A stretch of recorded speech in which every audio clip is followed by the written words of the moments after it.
This is going to be a quick tutorial video on how to create a basic faction for your Arma Reforger mod.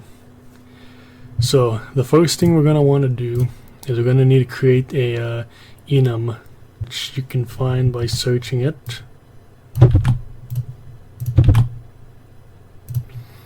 Then after that you're going to want to duplicate it and then do underscore, and then you can write whatever you want, but I'll just do underscore test.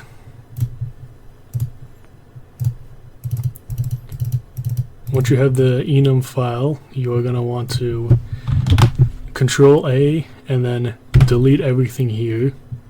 Once everything is deleted, you're going to want to go here to this website right here, and after that you're going to want to Control C this and then paste it into this enum file, and then after that you can get rid of these.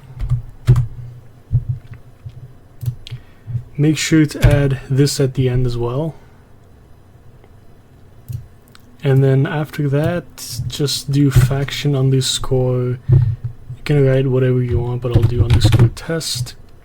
Additionally, you can add more, like you can do another faction underscore test 2, and then equal some numbers. And then in regards to these numbers, these are the unique numbers dedicated to the to this ID right here. So I would personally recommend changing this, because if you leave it the way, then you have a high chance of someone using the same numbers, and then that'll cause conflict if you're using two mods at the same time. So I recommend just deleting this and just typing in a bunch of random numbers. So then once you've got that in, you're going to go to build and then validate and reload scripts.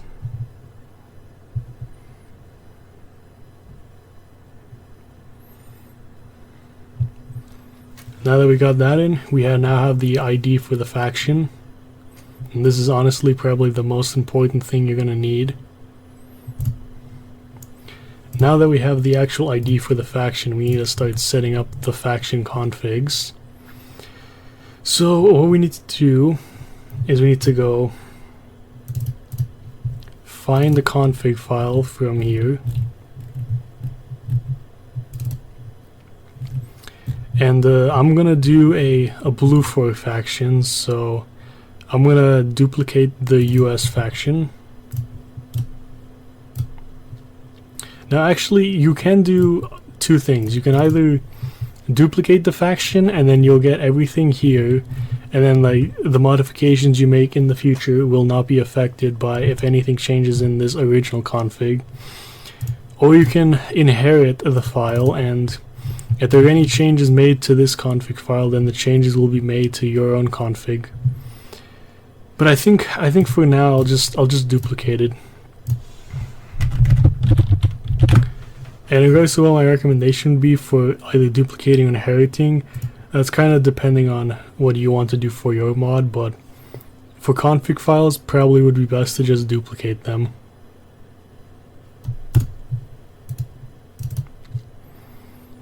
Alright, so now that we have the config file here, we have the faction key, which is also another important thing. This is one of the main things you'll use for applying to like characters and vehicles under the faction component. So I'll do this, and also capitalization is important for this faction key when you're copying it to anything else, like when you're applying it to the other prefabs. So make sure you know what you wrote exactly. Then you have your faction colors, which I guess is pretty self-explanatory. The colors you see represented on the factions, you can change them here. After that you have the name. This is localized text right here, and if you want to learn more about localized text, I have another video on that. But for simplicity, I'll just name it like that. Also, I forgot to mention, this name right here is not the name that will be listed on your game master. This is the name of the faction, so I'll go explain the difference when I get in the game. So I think to make it easier, I'll do test faction here. Actually, I'll do test faction 1. And then the name in uppercase, this is also self-explanatory. It's the same name but in uppercase. Not really sure what it's used for, but it's probably maybe used for like a conflict. So you can just do the same thing in uppercase, or if you really want to, you could technically just write the same thing again, but it's supposed to be for uppercase, so recommended to do uppercase, but I'm not going to do that in this video. Then we have the identity of the soldiers, which is the actual characters that are going to be spawned in for the factions. So these are all the US characters. There's also a bunch of sound identity, but I'm not really sure how this one really works, so I'm not going to touch that. And then we have the names of the characters. And if you want to, you can duplicate this, and you can change which characters are spawning, or you can add your own characters and change the names as well. And then once you're done, you can just put that in here, and then it'll be good to go. So I guess I'll show off an example. So I can duplicate it.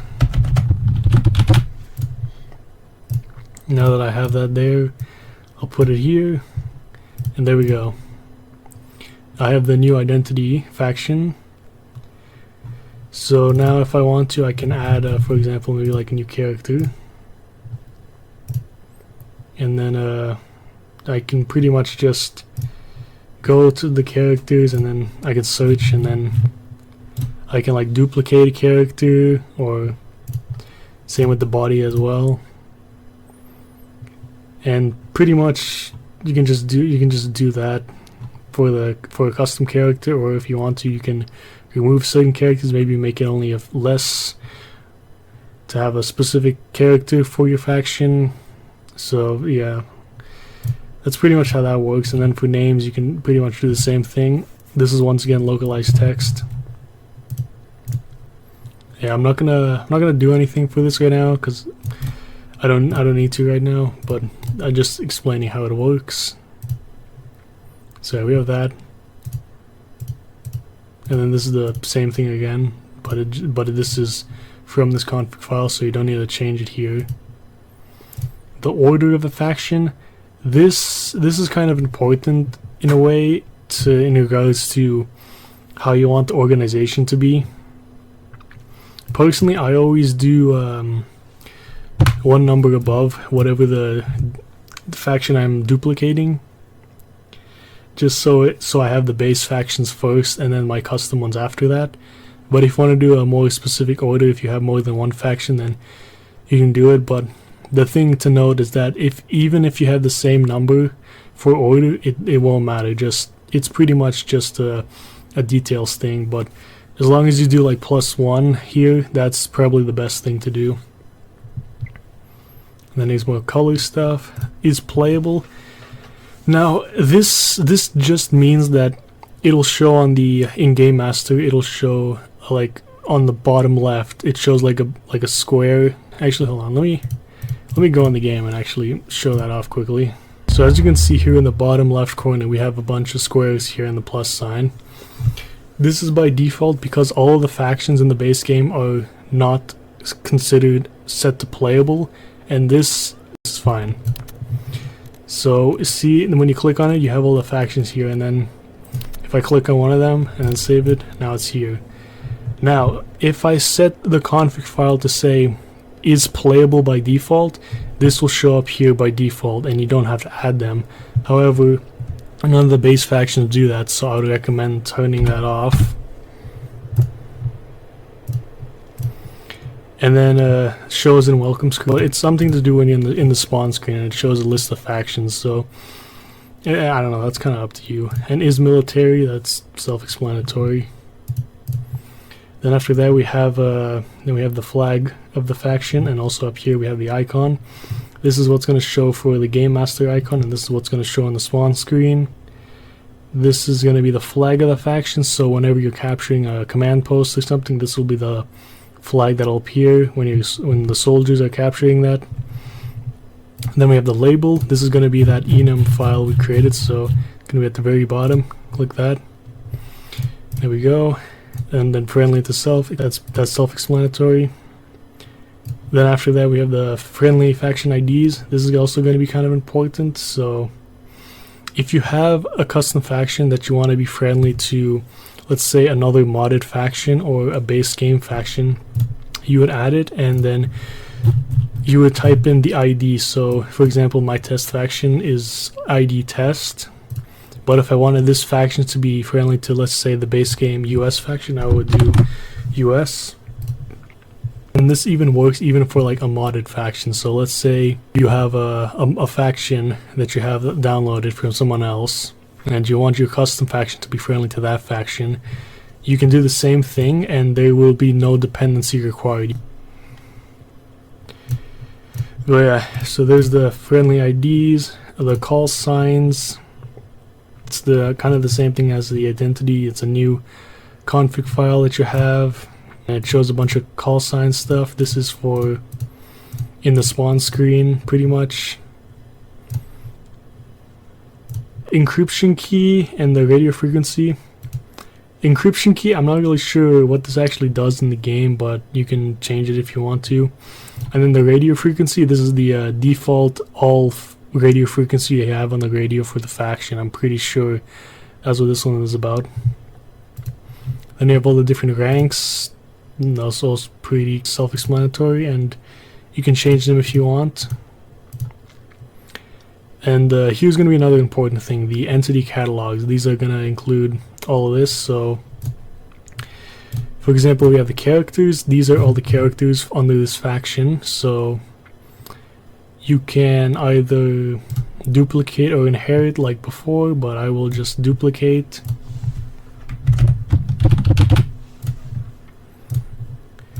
And then I'll put that in here, and then you can do the same thing for the other ones. And then one thing you can do is you can either disable the ones you have here, and then maybe you can come back later and you can like go here and duplicate or inherit that prefab, and then you can easily put it in there so you keep the same structure as the base game. Or you could just actually just delete it entirely. So I think my recommendation for this would be just disable it, so that way you have easier access to go to the character and then duplicate or inherit the file. But make sure it's disabled so that way you won't get duplicates of base game assets.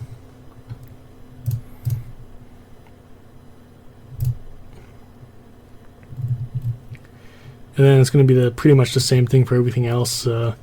For the inventory, this is stuff in the arsenal box, so if you want to, you don't have to disable anything, because it'll be in its own separate arsenal box. It won't affect the main one, but you can still do the same thing where you disable the assets, or you can remove them entirely. But it's all up to what you actually plan to do in the mod. And then this last one though, I'm not actually sure what it's about, so I wouldn't really worry about this for now. And then finally we have these image sets. I'm not really sure what these ones are about, but I'll just leave them for now. And then for faction background, I forgot to mention that this is going to be important actually for your custom faction. When you're in the spawn screen, there's a spawn screen where it shows your different loadouts, and then there's a background. This is what that changes, but for some reason when I'm duplicating it, it doesn't have one by default, so you have to go and manually add one. So I'm gonna have to go quickly do that right now. Alright, so I went to civilian config because this one's the easiest one to go for. So I got a faction background, and then I would be able to search. Here we go. So I click on it, and then I go to navigate to file, and then over here you have all of the image sets for the faction background. So these are the ones for the civilians, and then here's the one that is typically going to be used. This is for the custom faction, but then there's also like more faction specific things like for the FIA, the US, the Soviets, all those. You can also like duplicate them and create your own image sets, but I haven't done those yet. That's how it's going to be working. So I pretty much would just recommend looking how this stuff is set up if you want to do it your own custom one. But what most people, and what is probably the easiest thing to do, is just use the custom images. So then you go put that in here, and there we go. Now finally we have, this is pretty much identity thing that your character is equipped with in your inventory that shows like a description of your character. This is gonna show like the places that the character is born from. So yeah, this is the same thing as the other configs files. We have like the ID of the place, and then here you have like a localized text of the place, and then the weight of how often will that character be born in that place. But yeah, that's pretty much the config file for this. However, there is another config file that you should know about, and that is that there is a separate config file for a conflict. You use the original base faction file that you have here. So yeah, pretty much what I'm gonna do is just, I'm gonna go here, inherit, and then go underscore campaign, and then for if you want to do gear like I usually do, and then I just add gear at the end. There we go. And then now that we have this, we can go show an explorer, and then now what you can do is you can go edit this with notepad, and then you change this to this.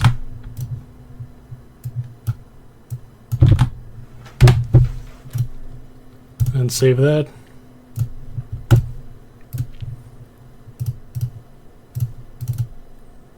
And there we go, now it's a campaign faction, and if you don't want it playable, you can disable it here, and then this is actually where this one comes more into play, where you can have this showing if it's not playable, or you can just not have it show at all. And typically I would just disable this for non-playable, just because I feel like if you're just doing it for the gear, it might get a bit redundant maybe, but it's all up to you for what you plan to do for the faction.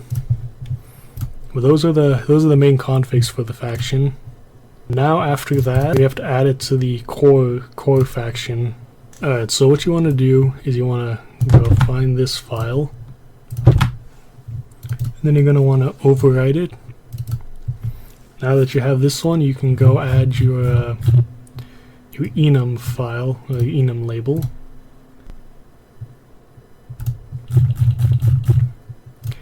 Now that you have that, you can go, actually, something that will actually be easier is when you go up here, you go to one of the base game factions, you go click on it, you go copy it, and then paste it. And then now everything's set up. Only thing you have to do is just change the thing that you want for your faction. So I'm going to change the enum file. Gonna have it be underscore test. Then we have the name of the faction.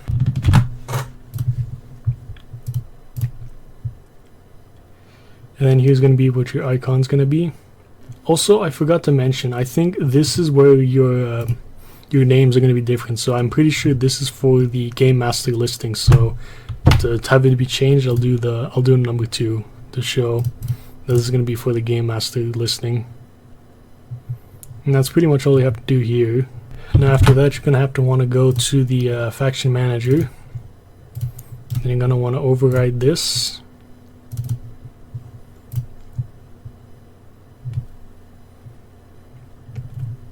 Then you want to go add a new faction. Then go find your config file. Put it in there. And there we go. Now that's all set up. However, one thing to know is that you're going to have to do the same thing, but for conflict. Here's the faction one for the campaign, the conflict. You want to override that one as well. And then do the same thing, but for your conflict file.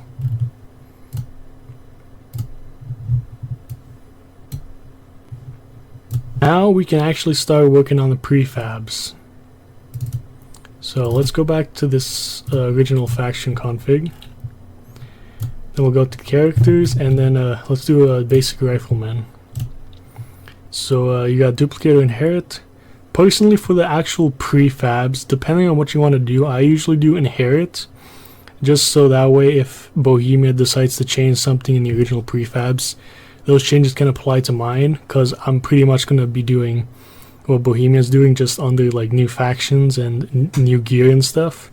So it'll basically be the same ideas, but if you want it to be not affected at all, you can duplicate it. However, you might run into issues maybe in the future if something changes like drastically. So I don't know, it all depends on what you feel like would be the best, but I'm gonna do inherit. And then also, the way I'm doing it here is not the proper way to do it. Proper way is to like create a base character and then inherit from that base character to do all the different loadouts, but I personally find that's going to take way too much work, so the way I'm doing it here is just way easier and more efficient.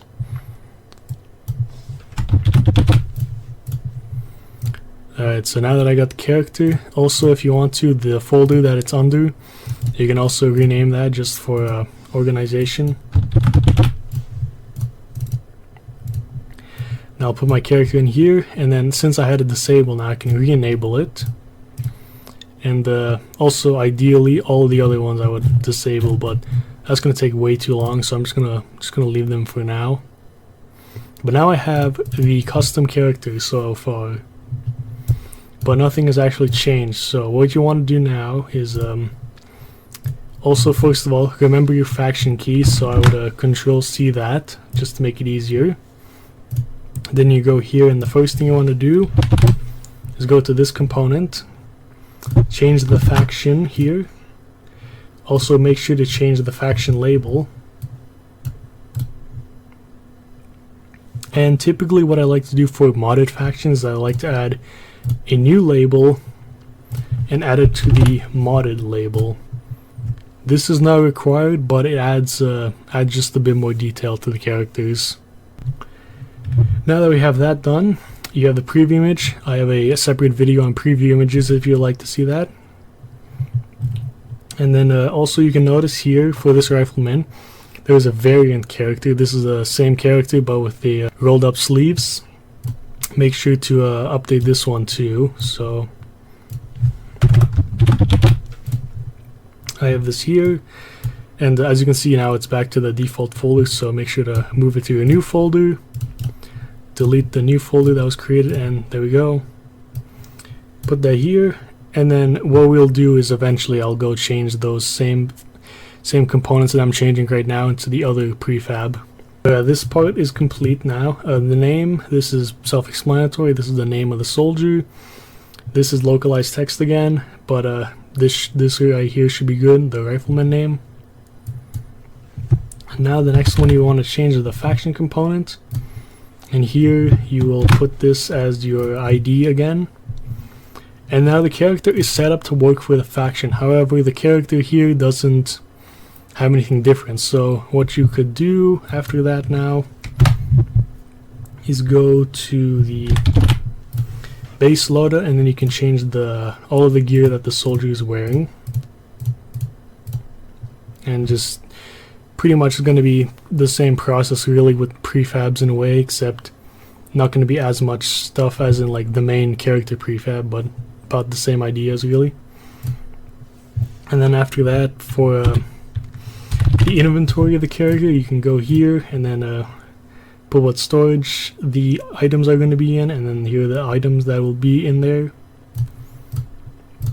Something to note is whenever you change the gear to something new, your target storage will be changed, so make sure after you change the gear on the soldier, make sure to come back to the inventory and make sure you select the target of where the gear is supposed to be. And then one final thing is for identity of the soldier. This is mainly for preview images, but let's say for example you want your character to be another character pretty much. You can go here, you can change it to, let's say we can do Asian character. And then make sure to change the body as well. And then there we go. This will be the character that I'll be showing in the preview image when you do the preview image.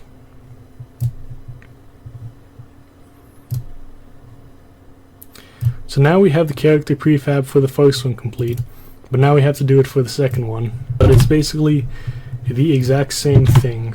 Also make sure to do the variant again, but this is going to be for the original character. Now we have the prefabs completed for the rifleman at least. You can go through and do it for the other characters as well, but for the sake of the tutorial, I'm just going to do one.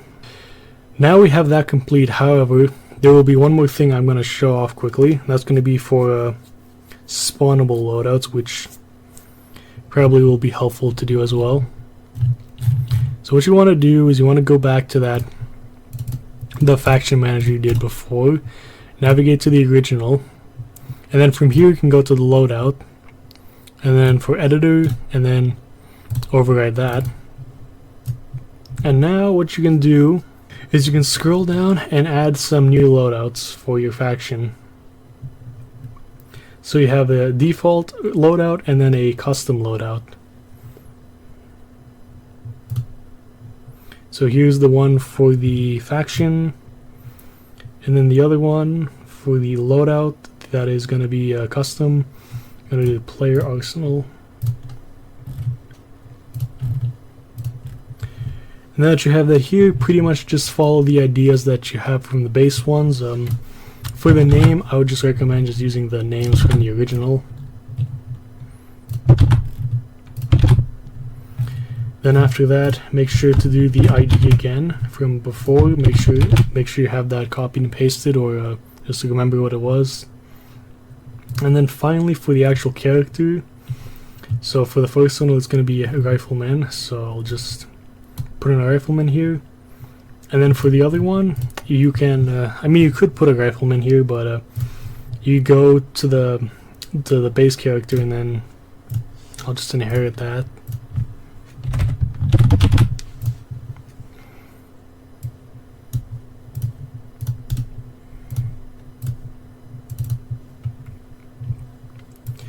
Now you go put that character here, and there we go.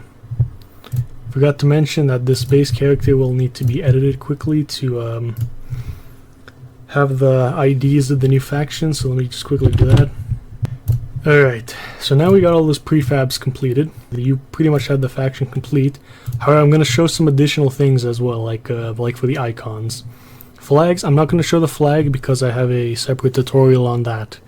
But for the icons, alright, so what you want to first do is you want to first go get some base files for your icons and flags. So I already have them. However, if you want to actually go get them yourself, you can go click on the icon, and then after that it's going to be get this original icon.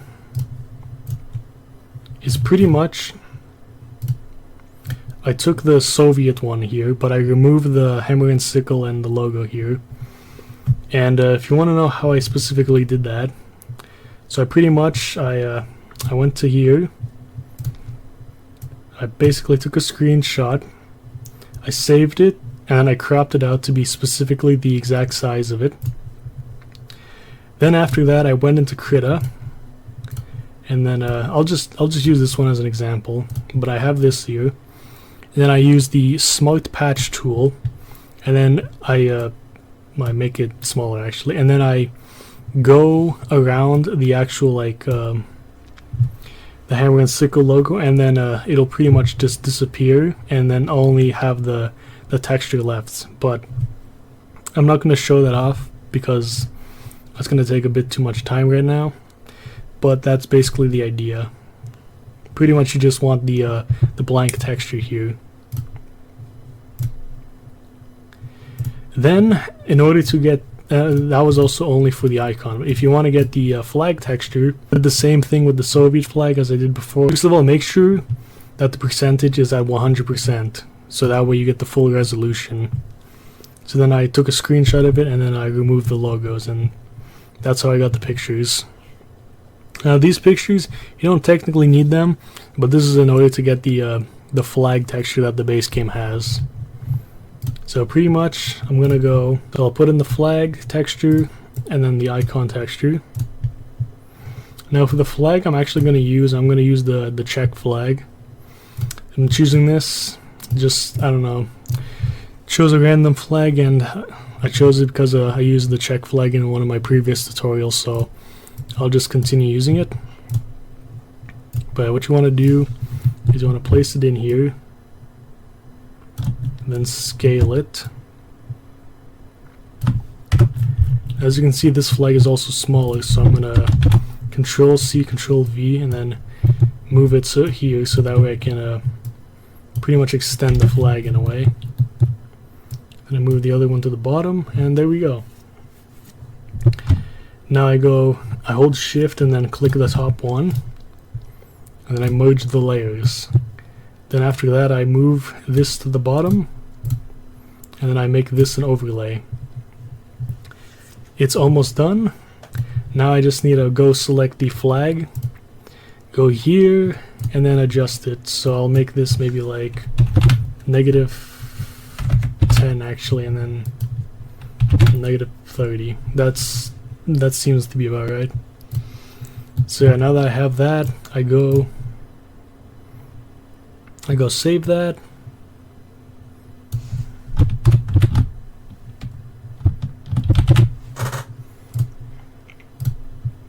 Also, I forgot to mention, make sure to do _BCR, so that way your colors of the image are going to be good when you import it into the game.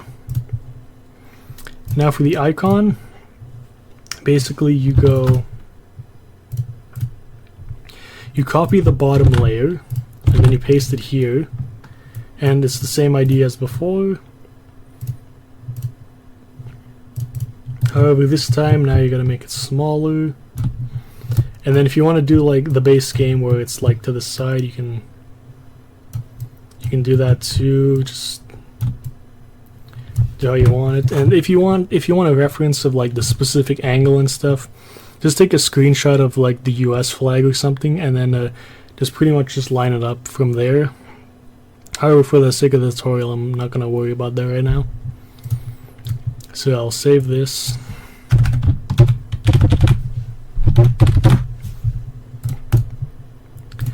Now I got the flag and the icon. Now I'm gonna go back here,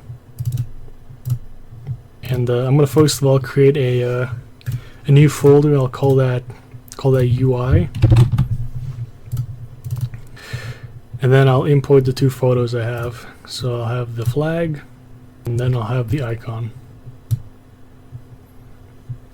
Alright, now that I got these here, you put them in the location that they are needed, and make sure not to forget about the core as well. Alright, so now that I got all of the components now complete, I can now go into the Game Master and show off that it works. Alright, so now I'm in the Game Master, and as you can already see, under the modded label, I can see the custom character. However, you can also see the new label is now showing with the icon and the new name. See, this one is showing Faction 2. However, if I go here, it shows Faction 1, so that's how you can do the different names, but if you really want to, you can just make them the same. Also, if I go here, I will be able to spawn as the character we created. I mean, well, actually, there's no difference from the US one, but this would be where your custom character would be, and then you can also like do the custom loadout thing too. And as you can see under the faction, we have your custom character, and pretty much apply these same principles to every other prefab, like vehicles, command post, props, pretty much all that. Just the same ideas for everything, like the character, and that's how you create a faction. So hopefully this video helped in teaching you how to create a basic faction in Arma Reforger.